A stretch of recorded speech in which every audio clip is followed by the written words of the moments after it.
राधे राधे भक्तों, जय श्री कृष्णा, जय श्री बांके बिहारी लाल की जय। भक्तों, आज के वीडियो में हम श्रवण करेंगे माता दुर्गा नव शक्ति जी का दूसरा स्वरूप ब्रह्मचारिणी। तो भक्तों, चलिए हम माता रानी ब्रह्मचारिणी जी की कथा को श्रवण करते हैं। भक्तों, कथा श्रवण करने के लिए आप अपने सीधे हाथ में थोड़े से अक्षत और पुष्प ले लीजिए। फिर इसके बाद हम कथा श्रवण करते हैं। तो चलिए भक्तों, कथा श्रवण करते हैं। माँ दुर्गा की नव शक्ति का दूसरा स्वरूप ब्रह्मचारिणी का है। यह ब्रह्म का अर्थ तपस्या से है। माँ दुर्गा का यह स्वरूप भक्तों और सिद्धों को अनंत फल देने वाला है।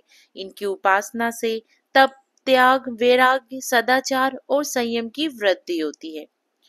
ब्रह्मचारिणी का अर्थ तप की चारणी यानी तप का आचरण करने वाली देवी का यह रूप पूर्ण ज्योतिर्मय और अत्यंत भव्य है। इस देवी के दाएं हाथ में जप की माला और बाएं हाथ में यह कमंडल धारण किए हुए हैं। पूर्व जन्म में इस देवी ने हिमालय के घर पुत्री रूप में जन्म लिया था और नारद जी के उपदेश से भगवान शंकर को पति रूप में प्राप्त करने के लिए घोर तपस्या की थी। इस कठिन तपस्या के कारण इन्हें तपश्चारिणी अर्थात ब्रह्मचारिणी नाम से अभिहित किया गया। 1000 वर्ष तक इन्होंने केवल फल फूल खाकर बिताए और 100 वर्षों तक केवल जमीन पर रहकर शाक पर निर्वाह किया। कुछ दिनों तक कठिन उपवास रखे, खुले आकाश के नीचे वर्षा और धूप के घोर कष्ट सहे, 3000 वर्षों तक टूटे हुए बेलपत्र खाए और भगवान शंकर की आराधना करती रही।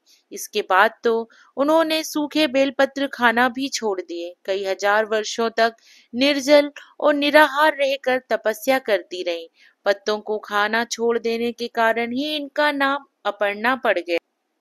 कठिन तपस्या के कारण देवी का शरीर एकदम क्षीण हो गया। देवता, ऋषि, सिद्धगण, मुनि सभी ने ब्रह्मचारिणी की तपस्या को अभूतपूर्व पुण्य कृत्य बताया, सराहना की और कहा, हे देवी, आज तक किसी ने इस तरह की कठोर तपस्या नहीं की। यह तुम्ही से ही संभव थी। तुम्हारी मनोकामना परिपूर्ण होगी और भगवान चंद्रमौली शिव जी तुम्हें अवश्य प्राप्त होंगे। अब आप देवी तपस्या छोड़कर घर लौट जाओ। जल्द ही तुम्हारे पिता तुम्हें बुलाने आ रहे हैं। भक्तों, अत्यंत कठोर तपस्या करके माता रानी ने महादेव भगवान शिव को प्रसन्न कर लिया और पति के रूप में प्राप्त किया। भक्तों, माँ ब्रह्मचारिणी की इस कथा का सार यह है कि व्यक्ति को कभी भी विपरीत परिस्थिति में भी घबराना नहीं चाहिए, बल्कि उसका डट कर सामना करना चाहिए। मान्यता है कि माँ ब्रह्मचारिणी की कृपा से मन शांत और स्थिर होता है। कठिन परिस्थितियों में भी व्यक्ति धैर्य और शांति बनाए रखने में सक्षम होता है। माँ ब्रह्मचारिणी की कृपा से ही भक्तों को सभी कार्यों में सिद्धियां प्राप्त होती हैं। उनकी पूजा करने से व्यक्ति जीवन के रहस्यों को समझने में सक्षम होता है।